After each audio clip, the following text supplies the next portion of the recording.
Your thoughts are not always true. Challenge them. Your thoughts are not always reality. Don't accept them at face value. When doubts appear, don't assume, investigate. When fear whispers, don't bow down. Look closer. When negativity rises, don't believe. Demand proof. Negativity thrives on blind acceptance. Negativity grows when you don't fight back. The #1 health and wellness podcast. Jay Shetty. Jay Shetty. The one, the only Jay Shetty. Hey everyone, welcome back to On Purpose. I'm so glad you joined me. And if you've not yet subscribed, click that button so that you never miss an episode. It's astounding to me, the community that we're building together. And when you subscribe here, you're not only supporting this show, you're actually starting to support yourself. You're saying this is a priority. This is important to me. I want to invest in my growth. Today's episode is all about what to do with those negative thoughts. If you're someone that experiences intrusive, negative, difficult thoughts, this episode is for you. If you're someone who walks out of a meeting and can't stop thinking about something negative that happened, or you were out with friends last week and you can't stop thinking about a moment or an experience that felt awkward or uncomfortable, this episode is for you. And if you're someone that finds yourself just caught in a negative spiral, this episode is for you. I'm going to give you a 7-step method to actually master your thoughts and negativity. I want you to become unbeatable, undefeatable when it comes to negative thoughts. Because here's the reality. Negative thoughts will always arise. They'll always appear. No one in this world can never have a negative thought. But you can make sure that a negative thought never controls you. You can win the battle and win the fight, and that's what we're doing today. Step 1 is you have to learn to recognize and acknowledge your thoughts. All of us have so many thoughts every single day, but we're not always sure about the systems. We're not always sure about the patterns. And I want to share a spiritual truth with you that is so important. You are not your thoughts. They're just visitors passing through your mind. You are not your thoughts. They're just noise, not the truth. You are not your thoughts.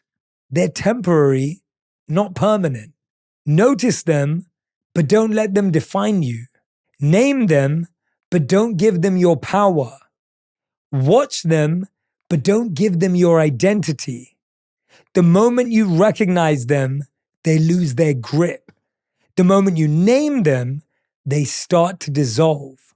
The moment you see them clearly, you set yourself free. Negative thoughts are not facts. Awareness is your power.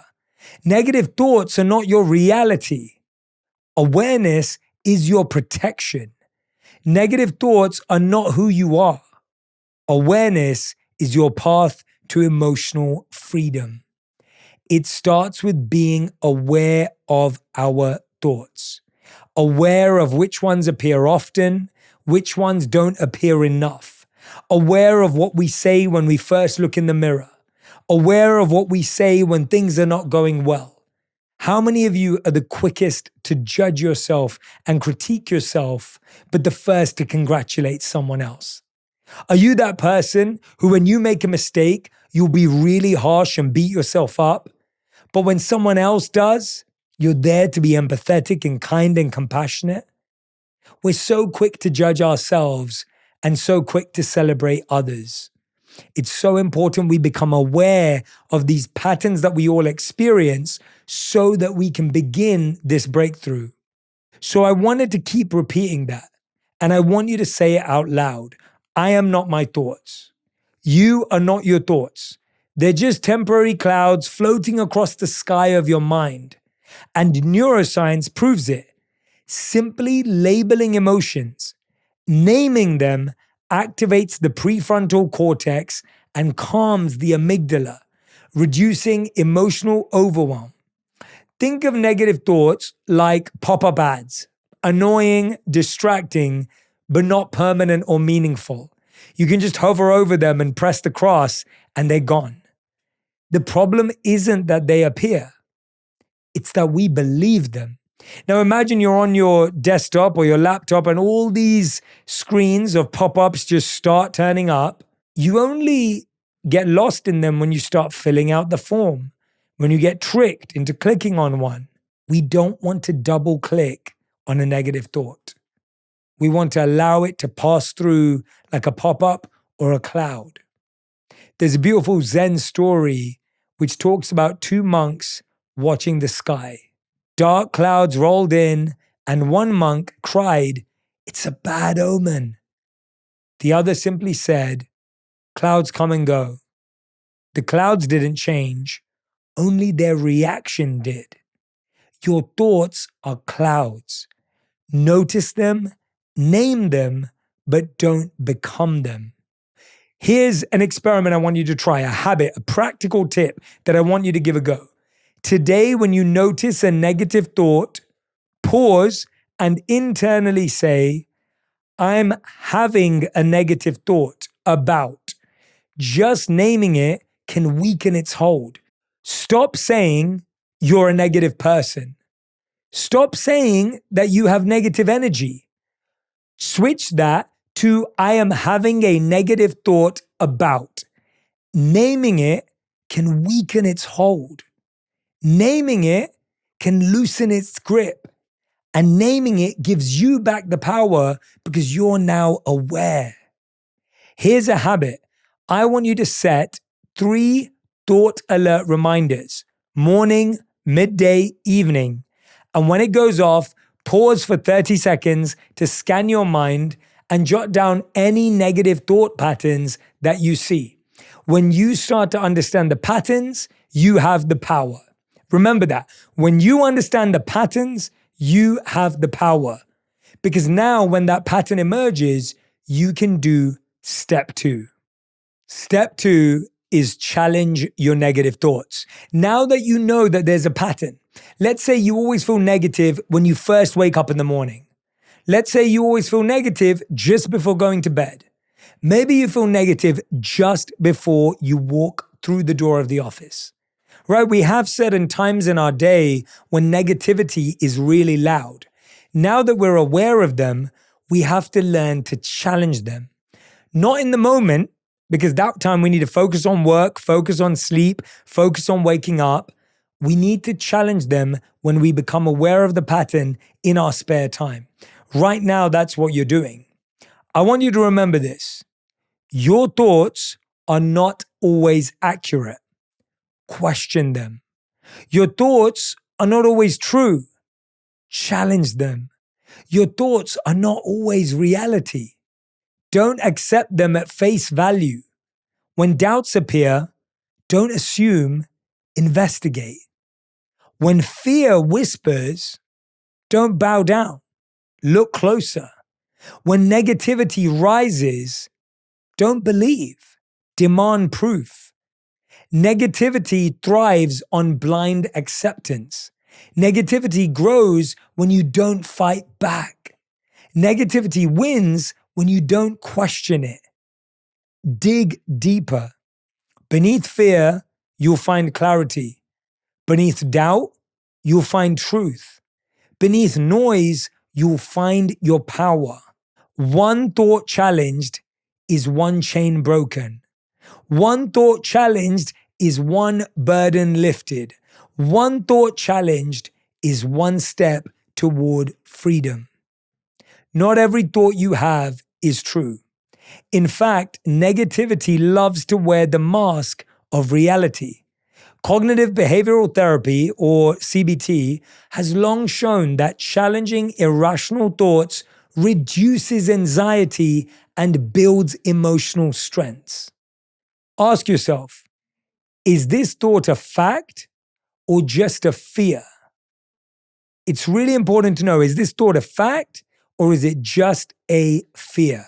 So the next time you catch yourself spiraling, ask yourself, what evidence do I have that this thought is true? What evidence do I have that in fact this thought is not true? You're almost becoming a lawyer in your own life, learning how to negotiate, learning how to persuade, learning how to build and stand up for an argument. Because guess what? The lawyer in your mind, that critique, is winning every case. But that's because we don't know how to challenge our thought. If you think that lawyer in your head is on your side, you lose every case, you lose every battle. But when you realize that you're not your thoughts, you're allowed to have a defense, you're allowed to have a case, that's when you recognize that you don't need to accept a thought that has no evidence. And what you want to do is present the counter evidence to your mind systematically. Here's a daily habit to make it easy. Create a daily thought challenge. Each evening, write one negative thought from your day. Challenge it with evidence and rewrite it into a more balanced, empowering statement. When you go to bed that way, you'll wake up with more energy and naturally feel disconnected from the weight of that thought. Step number 3 is reframe your thoughts. My favorite quote is from Wayne Dyer. He said, when we change the way we look at things, the things we look at change. Your thoughts are a story, but here's the best part. You can write the next line right now. Actually, you get to choose the title of the next chapter right now. You get to write the next few pages right now. When you change the story, you change the feeling. When you change the perspective, you change the power. When you change the lens, you change your life. Negative stories exhaust you. Positive reframing energizes you. Negative thinking shrinks you. Positive reframing frees you. Small changes in your viewpoint can lead to big changes in your vision. Let me give you an example. You're running late to work because someone cut you off in traffic. You get to work and now you're telling everyone that story of that person who cut you off in traffic. What you forgot to mention was the person who smiled at you. What you forgot to mention was the fact that you still got to work on time. What you forgot to mention is that you survived. Nothing bad happened. The other side of the story was draining. Makes you feel rushed, makes you feel overwhelmed, makes you feel stressed. Just reframing. It's not that it didn't happen. It's that you're still here, right? Positivity doesn't mean I ignore things that happened. It means I see everything about what happened.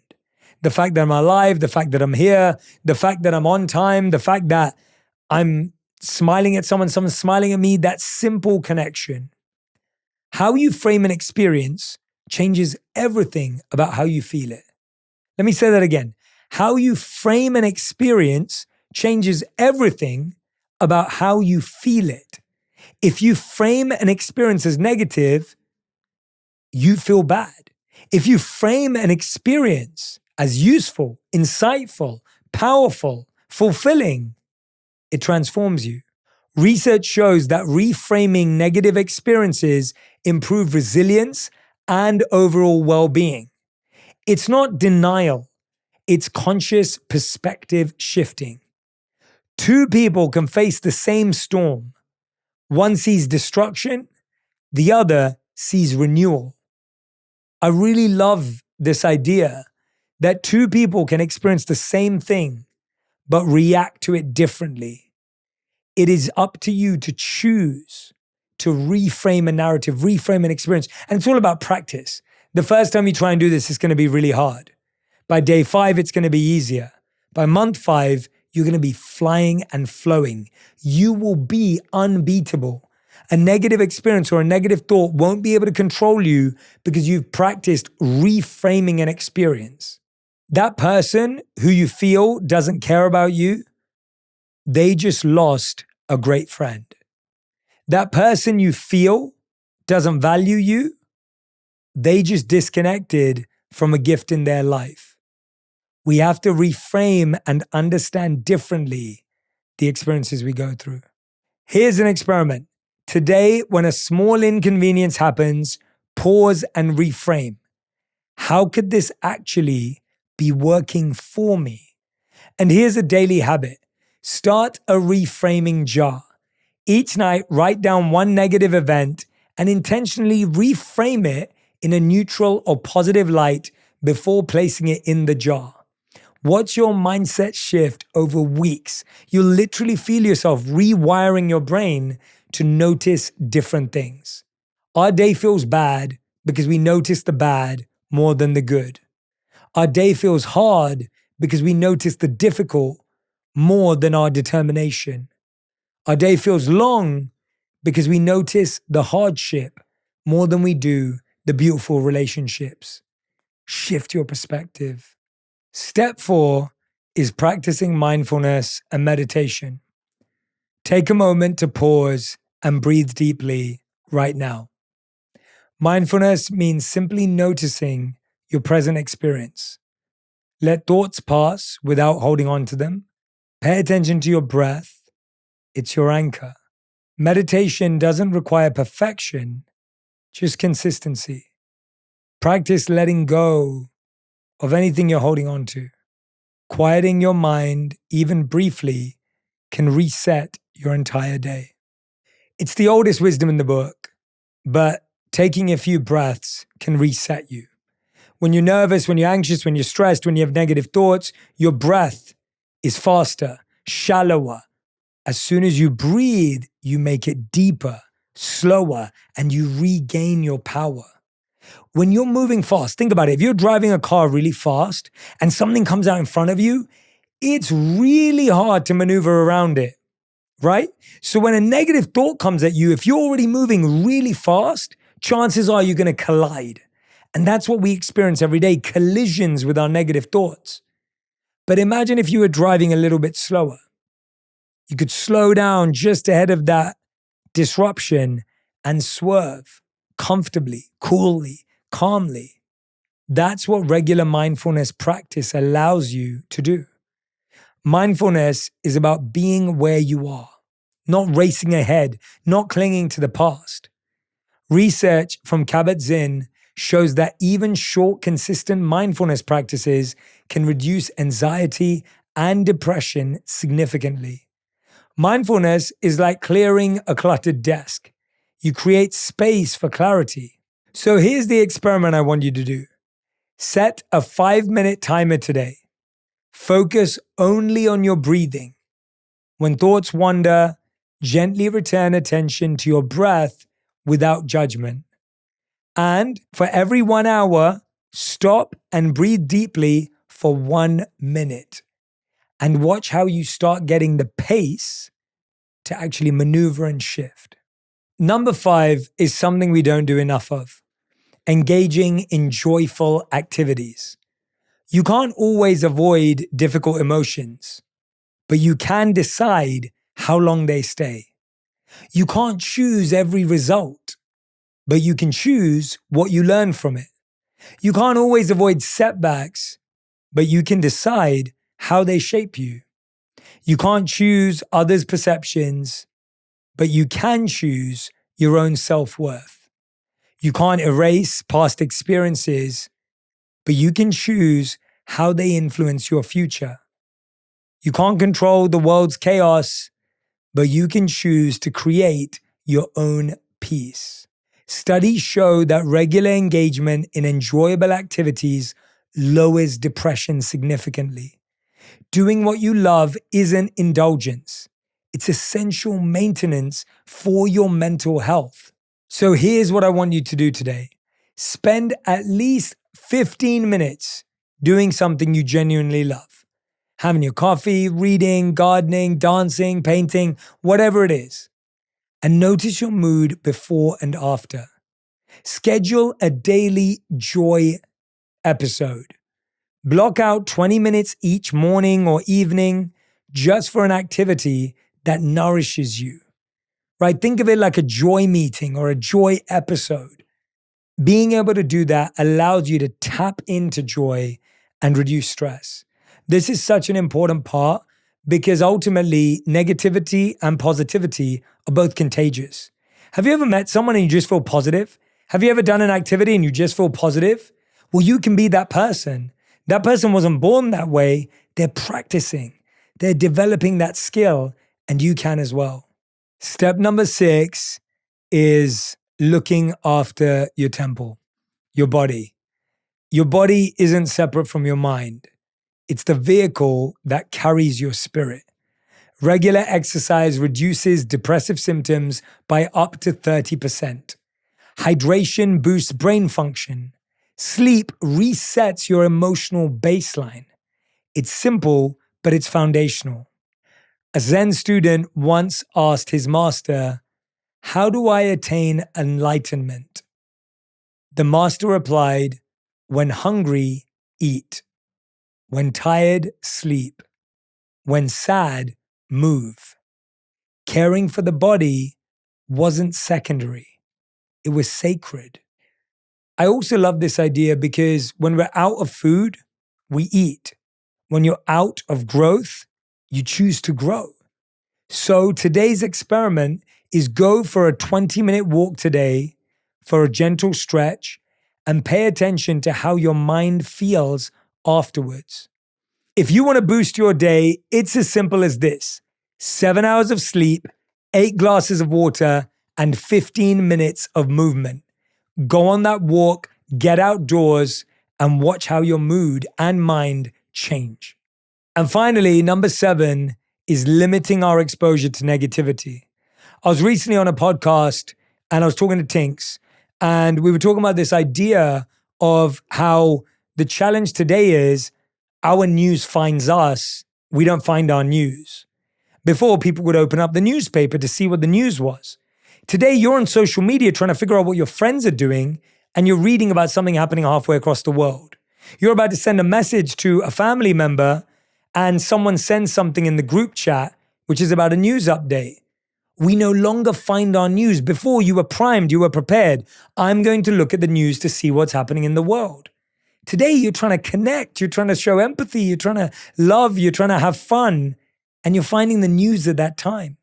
It's extremely confusing and draining for your mind, which is looking for love and being overloaded by other information. No, I'm not saying the news is not important. I'm saying it's important to be informed, but our mind is better when we've chosen what we're doing. If your mind knows you're watching the news or about to pick up a newspaper or about to read a news site or a newsletter that you love, the mind is prepared and primed. You can't avoid negativity, but you can look for the good around you. You can't stop people from criticizing you, but you can decide which feedback matters. You can't erase stress completely, but you can find healthy ways to handle it. You can't avoid every bad day, but you can appreciate the good ones. You can't stop difficult moments, but you can decide what they teach you. You can't control others' attitudes, but you can protect your own mood. You can't always avoid negativity, but you can choose how much you allow in. Studies show 56% of adults report higher stress due to constant news and social media consumption. Remember, you are what you consume. It's important to create a digital diet, a digital fast, and a digital detox, and a digital plan to support the mind that you want. One of my favorite Zen stories is when a student asked their teacher, "How do you remain at peace despite the chaos of the world?" The master smiled and said, "I simply don't argue with reality. Most of our tension is created because we want things to be different. When in reality, when we accept what's happening and we work to make them different, we improve." When you want something to be different and when you work for something to be different, it's two different experiences. When you work to make something different, you feel closer to the solution, so the problem feels smaller. Whereas when you want something to be different, you're standing away from the problem and it feels bigger and uncontrollable. If you've been really overwhelmed recently, take a 24-hour media detox today. No news, no social media, no negativity. And observe how your mind feels. And build a positivity shield. Limit news to one short daily check that you define. Look at the news at one time in the day. Mute negative accounts and deliberately subscribe to uplifting podcasts or inspiring content and unsubscribe from the others. I hope this 7-step ritual and method creates less negative thoughts and, more importantly, control over the ones that do get through to you.